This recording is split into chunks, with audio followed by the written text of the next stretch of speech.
Students, welcome to our channel एजुअल dream classes. आज हम लेके आए हैं आपके लिए एक्सरसाइज 1.2 का इंट्रोडक्शन। एक्सरसाइज 1.2 के पहले हमें देखना है types of function.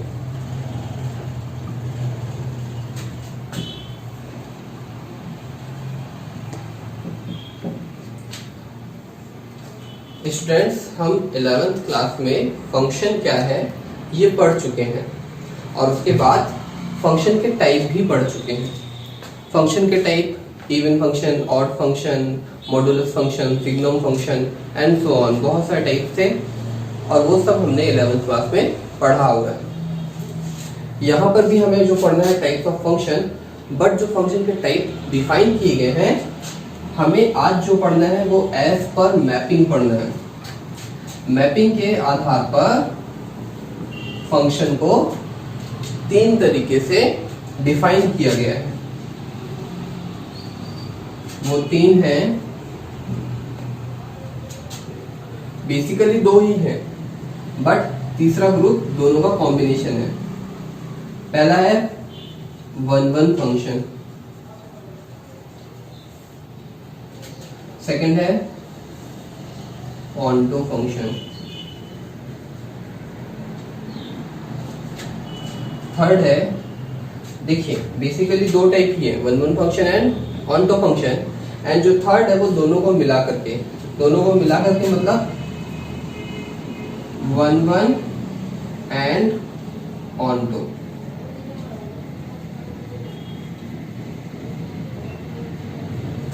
And onto function.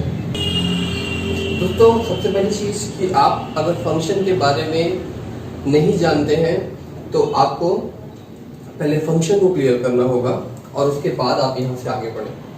हम यहाँ पे डायरेक्ट देखेंगे कि 1-1 फंक्शन क्या होता है, ऑन टू फंक्शन क्या होता है, 1-1 एंड ऑन टू फंक्शन क्या होता है। 1-1 फंक्शन, आप जानते हैं फंक्शन क्या होता है। Suppose we have 2 sets A and B और इन दोनों को रिलेट करने के लिए एक रूल होता है f, उसे हम f से शो करते हैं और इसे ही हम कहते हैं फंक्शन।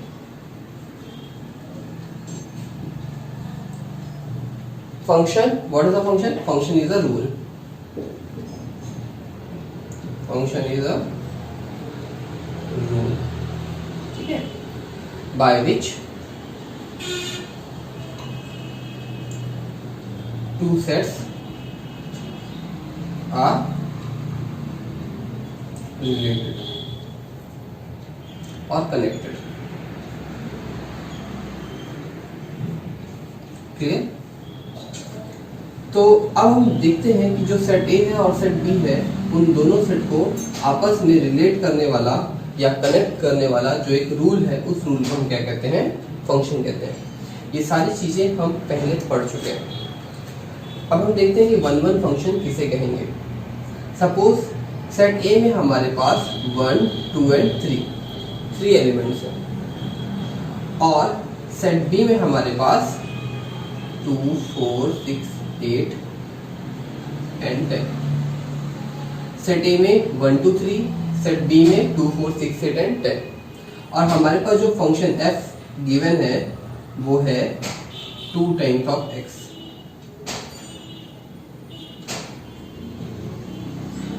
2 टाइम्स ऑफ x की वैल्यू कहां से पुट की जाती है?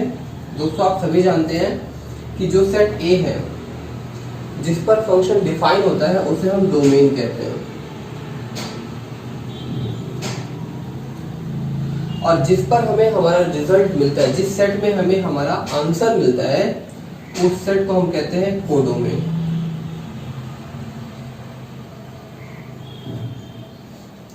तो फंक्शन fx जो होता है उसमें जो x होते हैं, for all x belongs to a, मतलब जो हमारे x हैं वो सेट a से लिए जाने।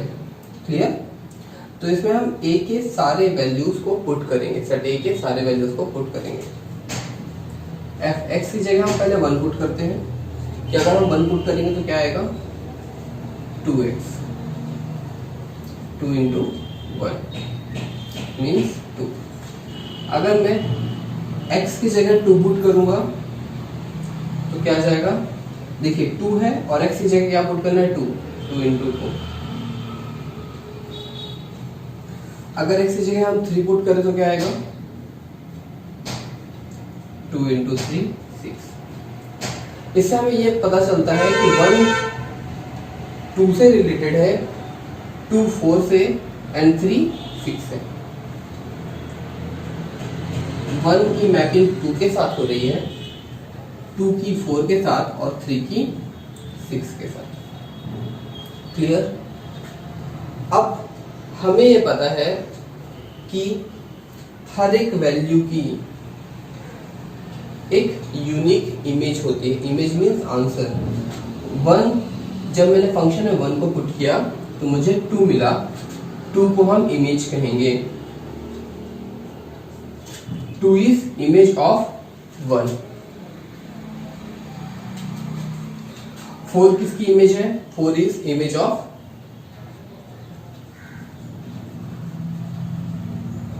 2। जो हमारा 6 है वो भी हमारा आंसर है, तो उसे भी हम क्या कहेंगे, इमेज कहेंगे। और ये जो इमेज है वो किसकी इमेज है, 3।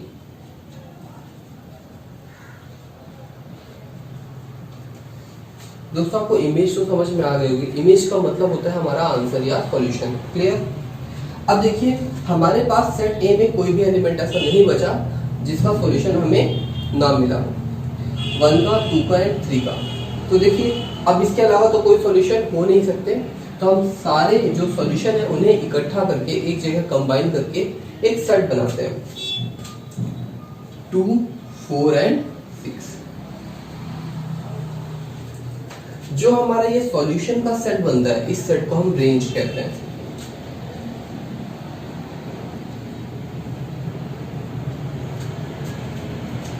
तो दोस्तों आपने देखा 3 चीजें, domain, codomain and range. Domain जिस सेट पे हमें फंक्शन को अप्लाई करना है, कोडोमेन जिस सेट में हमें हमारा आंसर मिलता है, और रेंज जब हम डोमेन के सारे एलिमेंट पुट करके अपने रिजल्ट्स निकालते हैं तो उन रिजल्ट्स को हम इकट्ठा करके एक सेट बनाते हैं। क्लियर। और उस सेट को ही हम क्या कहते हैं, रेंज। अब आप देखेंगे दोस्तों कि जो रेंज है वो आपको कोडोमेन के अंदर मिलती है।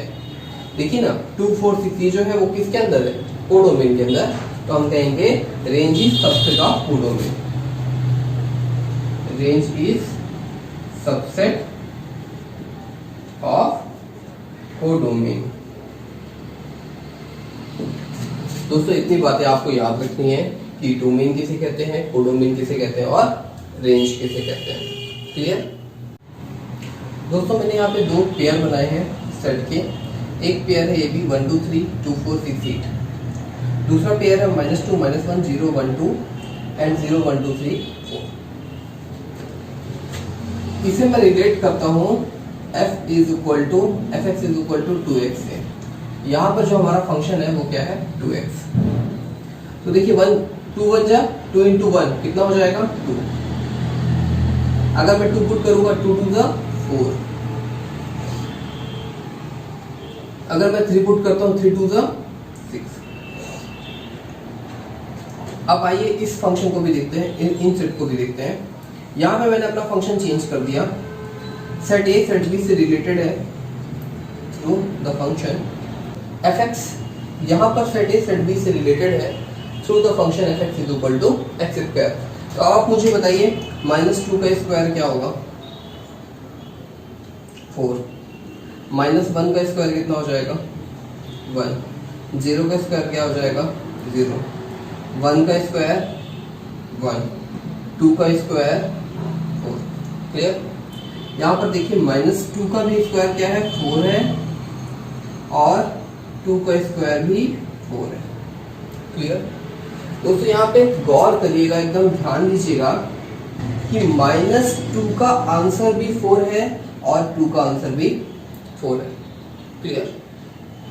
मतलब एक सॉल्यूशन दो एलिमेंट का एक सॉल्यूशन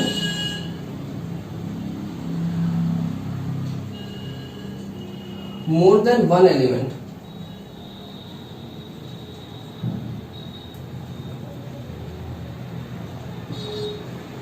जो एक सॉल्यूशन है 4 वो एक से ज्यादा एलिमेंट का है। किसका है? -2 का भी है और 2 का भी। इसका मतलब एक चीज दो लोगों से जुड़ी हुई है। क्लियर? ये चीज हम आगे इस पे बात करेंगे, ठीक है।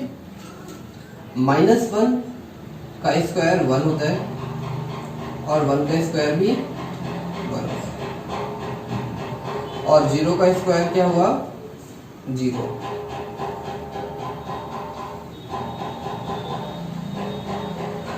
क्लियर? यहां पर दोस्तों देखिए, यहां पर एक एलिमेंट केवल एक एलिमेंट से ही जुड़ा हुआ है। देखिए कोई भी एलिमेंट ऐसा नहीं है जो कि दो लोगों का आंसर हो, दो लोगों से जुड़ा हुआ हो। तो ऐसा फंक्शन जिसमें जो सॉल्यूशन होता है वो केवल एक ही एलिमेंट का हो, मतलब एक सॉल्यूशन एक एलिमेंट का हो, ठीक है। One solution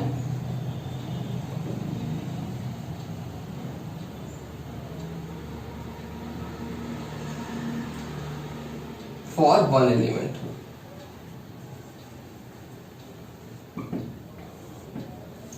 clear? अगर ऐसी कंडीशन होती है तो हम कहेंगे फंक्शन इज 1 1 का मतलब वन एलिमेंट वन सॉल्यूशन, मतलब जो एक सॉल्यूशन है वो केवल एक ही एलिमेंट से लिंक्ड है, ठीक है। मतलब एक एलिमेंट से या एक एलिमेंट से लिंक्ड कोई भी दो एलिमेंट नहीं। और यहां पर देखिए एक सॉल्यूशन है और वो दो लोगों का है, मतलब एक सॉल्यूशन दो लोगों से लिंक्ड है। इसका मतलब क्या हुआ? Many one. मैनी वन मतलब एक सॉल्यूशन और मैनी एलिमेंट्स। देखिए many elements and one solution, मतलब एक सॉल्यूशन कई सारे एलिमेंट का है, ठीक है। जैसे यहाँ पे 4 है, 4 किसका भी सॉल्यूशन है? -2 का भी सॉल्यूशन है और 2 का भी सॉल्यूशन है।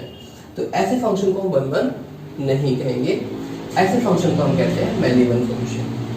दोस्तों उम्मीद है आपको समझ में आया होगा कि 1 का मतलब है एक एलिमेंट का एक ही सॉल्यूशन और मैनी वन का मतलब है कई सारे एलिमेंट एक सॉल्यूशन से लिंक्ड है। क्लियर? तो यहाँ पर आप देखेंगे -1 का सॉल्यूशन भी 1 है और 1 का सॉल्यूशन भी 1 है। तो ये जो हमारा फंक्शन है ये मैनी वन फंक्शन कहलाता है। क्लियर? और ये जो फंक्शन है fx = 2x, ये क्या कहलाएगा? 1 फंक्शन कहलाएगा। क्लियर? उम्मीद दोस्तों आपको 1 और मैनी वन में डिफरेंस समझ में आया होगा। अब हम देखते हैं हमारे ऑन दो फंक्शन को। दोस्तों यहाँ पर मैंने दो पेयर बनाए हैं सेट के। इस फंक्शन को भी हम लिंक करते हैं fx = 2x से और इस फंक्शन को भी लिंक करते हैं fx = x²। देखिए मैंने फंक्शन भले ही सेम लिया बट सेट चेंज कर दिए, ठीक है। तो उससे आप कंफ्यूज मत होइएगा, क्योंकि जो फंक्शन होता है वो किस सेट पर डिफाइन किया गया है उस पर डिपेंड करता है कि 1 बने या 1 2 है। क्लियर? तो यहाँ पे हमने a और b दो सेट लिए हैं, a में 1 2 3 और b में 2 4 6 एलिमेंट है। अब आप जानते हैं fx = अगर 2x है तो 1 किससे रिलेट होगा? 2 से। 2 किससे रिलेट होगा? 4 से। और 3 किससे रिलेट होगा? 6 से। क्लियर? और इस पे देखिए इस फंक्शन के अकॉर्डिंग ये दोनों कैसे रिलेट होंगे? 0 का स्क्वायर क्या हो जाएगा? 0, 1 का स्क्वायर 1, 2 का स्क्वायर 4। क्लियर? अब आप देखिए यहाँ पर कि सेट B के सारे एलिमेंट कवर हो गए हैं। सेट B का ऐसा कोई भी एलिमेंट नहीं है जो किसी भी एलिमेंट का सॉल्यूशन ना हो। तो मैं ये कहूंगा कि सेट जो B है, ये जो फंक्शन fx = 2x है, वो क्या है? ऑन टू फंक्शन है। ऑन्टो का मतलब सेट बी के सारे एलिमेंट क्या हों,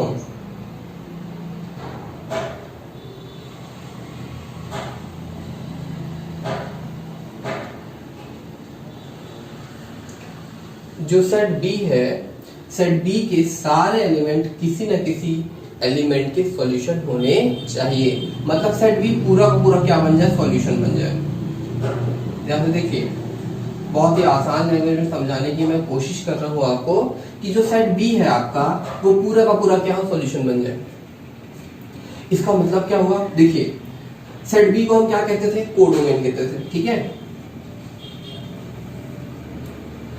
और जो सॉल्यूशन का सेट होता था उसे क्या कहते थे, रेंज कहते थे, रेंज। इसकी रेंज क्या हो गई, 2 4 6, ठीक है। और देखिए कोडोमेन क्या है इसका, कोडोमेन क्या है, 2 4 and 6। इसमें क्या हो गया, पूरा का पूरा कोडोमेन क्या बन गया आपका, रेंज बन गया। मतलब सारे एलिमेंट, कोडोमेन के सारे एलिमेंट क्या बन जाने चाहिए, सॉल्यूशन बन जाने चाहिए। इसका क्या मतलब है कि कोडोमेन किसके बराबर हो जाना चाहिए, रेंज के इक्वल हो जाना चाहिए। अगर ऐसी सिचुएशन आती है कि आपका कोडोमेन और रेंज दोनों इक्वल हो गए तो उसे हम कहेंगे हमारा फंक्शन क्या है, ऑन्टो फंक्शन है। मतलब देखिए सिंपल सी लैंग्वेज में समझिए कि सेट बी के सारे एलिमेंट किसी न किसी एलिमेंट के सॉल्यूशन होने चाहिए। सिंपल सी चीज है कि सेट बी के सारे एलिमेंट किसी न किसी एलिमेंट का सॉल्यूशन होना चाहिए। अगर ऐसा है तो फंक्शन ऑन्टो है। अच्छा, इतना समझ गए होंगे तो आप मुझे ये बताइए कि इस सेट बी में क्या सारे एलिमेंट किसी न किसी का सॉल्यूशन है, नहीं। 2 बच गया और 3 बच गया। इसका मतलब क्या ये फंक्शन ऑन्टो है, नहीं, ये ऑन्टो नहीं है। अब आप इसे ऐसे भी बता सकते हैं कि इसका रेंज क्या है। सॉल्यूशन जो होते हैं उन्हें हम रेंज कहते हैं। 0 सॉल्यूशन बना, 1 सॉल्यूशन बना है 4, तो रेंज क्या हो जाएगा, 0 1 and 4। और कोडोमेन आपका क्या है,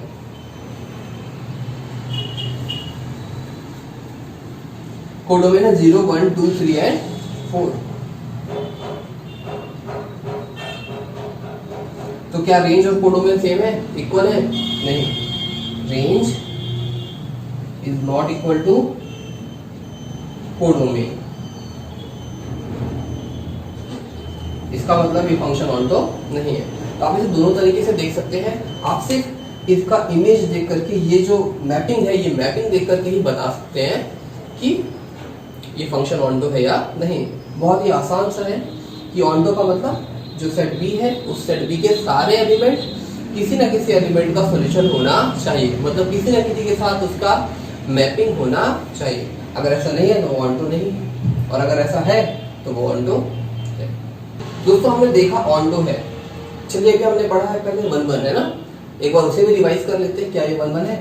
देखिए 2 भी 1 से लिंक्ड है, 4 भी 2 से, 6 भी 3 से। मतलब ये जो सारे एलिमेंट है वो कितने एलिमेंट से लिंक्ड है, सिर्फ एक। 2 भी एक एलिमेंट से, 4 भी एक एलिमेंट से, 6 भी एक ही एलिमेंट से। इसका मतलब ये फंक्शन क्या है, 1 1 भी है।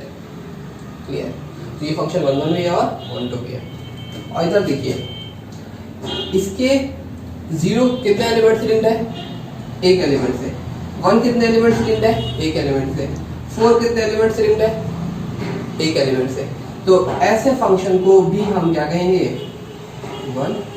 देखिए ये 1 1 भी है और ऑन्टो भी है, बट ये केवल क्या है, 1 1, ये ऑन्टो नहीं है। ठीक है, आइए कुछ और प्रैक्टिस करते हैं। स्टूडेंट्स अभी हमने देखा types of function as per mapping.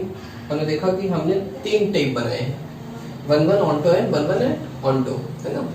1 1 function को हम इंजेक्टिव फंक्शन भी कहते हैं, ऑन्टो फंक्शन को सरजेक्टिव भी कहते हैं, और जो 1 1 और ऑन्टो दोनों हो उसे बाइजेक्टिव फंक्शन कहते हैं। मतलब वो 1 1 भी है और ऑन्टो भी है। क्लियर? मुझे उम्मीद दोस्तों आपको 1 1 और ऑन्टो समझ में आ गया होगा।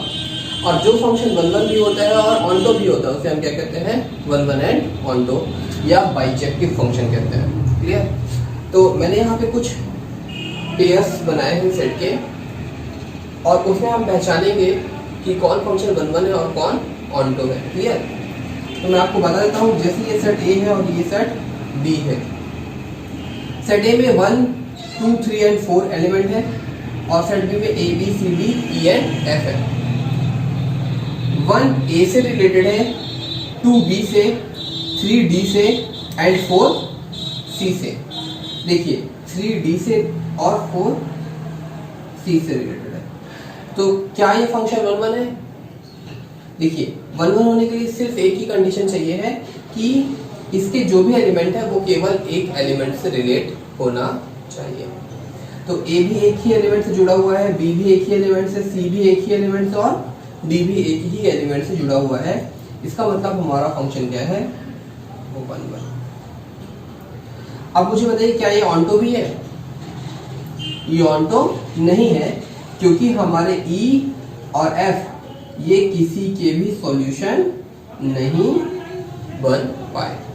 तो ऑनटो होने की कंडीशन क्या है कि सेट बी के अंदर जितने भी एलिमेंट है वो किसी ना किसी एलिमेंट से जुड़े होने चाहिए। तो ये हमारा फंक्शन क्या है, ऑनटो नहीं है। वन वन तो है बट ऑनटो नहीं। क्लियर? आप इसे, जो मैंने आपको बताया था एक तरीका कि इसका कोडोमेन देखिए। कोडोमेन क्या बनेगा बेटा, A B C D E and F, क्योंकि जो सेट बी होता है उसी को हम कोडोमेन कहते हैं। और रेंज क्या बनेगा, रेंज में जो सॉल्यूशंस होते हैं उन्हीं का हम सेट बनाते हैं। सॉल्यूशन क्या क्या है, ए है, बी है, सी है एंड डी है। A B C and D.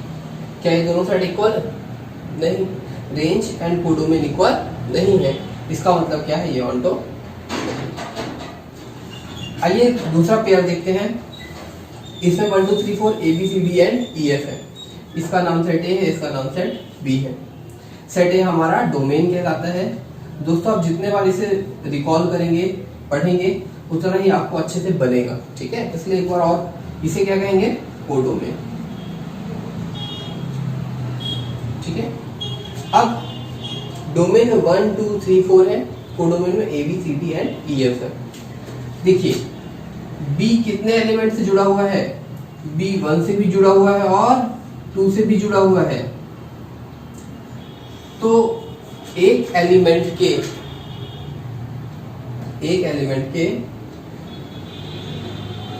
दो, देखिए एक एलिमेंट दो लोगों से जुड़ा हुआ है, तो एक ऐसा फंक्शन है। वन वन तो नहीं होगा। क्यों नहीं होगा? क्योंकि देखिए मैनी वन एक सॉल्यूशन है और मैनी एलिमेंट है, तो ये कैसा सॉल्यूशन है, मैनी वन। अगर ये मैनी वन है तो ये वन वन नहीं है। बी हमारा दो लोगों से जुड़ा हुआ है, इसका मतलब ये हमारा वन वन फंक्शन नहीं है। अब आगे चेक करने की जरूरत नहीं है, लेकिन फिर भी हम देख लेते हैं कि सी 3 से जुड़ा हुआ है, डी 4 से जुड़ा हुआ है। बट एक एलिमेंट ऐसा है जो कि एक से अधिक एलिमेंट के साथ जुड़ा हुआ है, इसलिए इस फंक्शन को हम क्या कहेंगे, मैनी वन। ठीक है, मैनी वन का मतलब है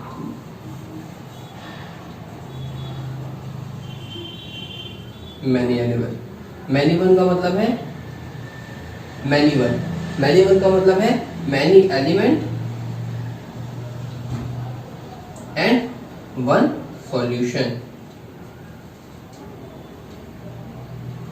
clear? Many element one solution, तो ये वन वन नहीं है। क्लियर? अब मुझे बताइए क्या ये ऑनटो है?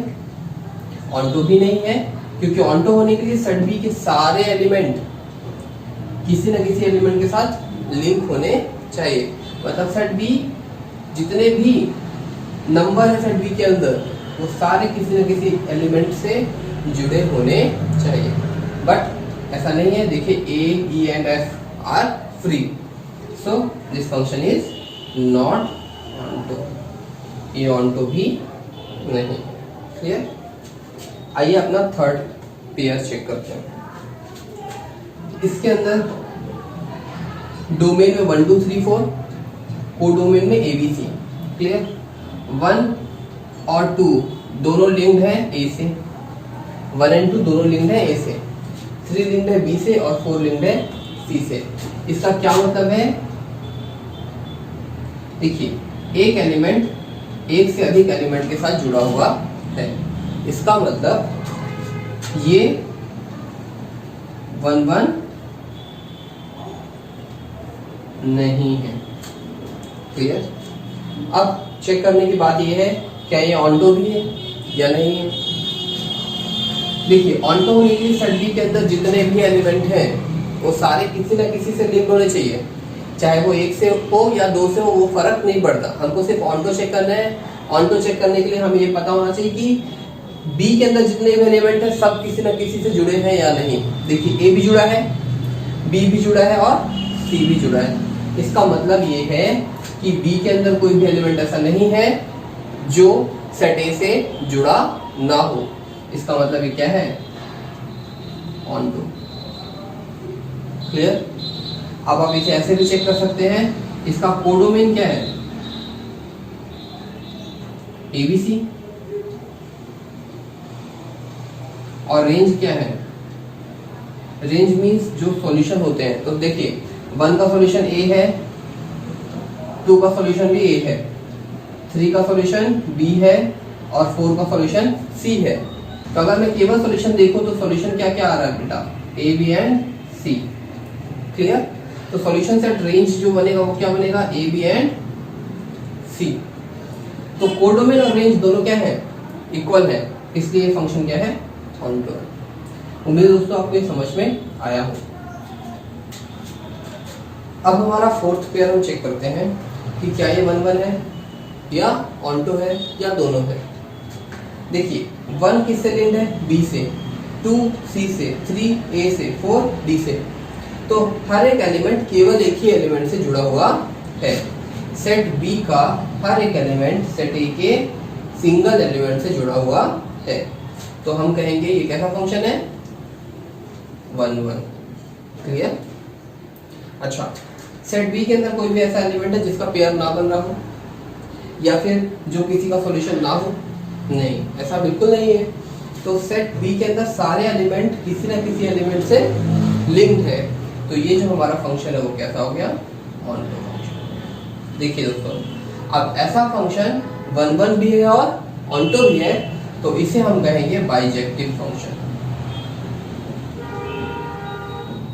Bijective means 1 1 and onto. Clear? तो उम्मीद है दोस्तों आपको types of function 1 1, onto and bijective, 1 1 and onto समझ में आया होगा। अब इसकी एक्सरसाइज को हम कैसे सॉल्व करेंगे उसके लिए हम नेक्स्ट वीडियो पे मिलेंगे।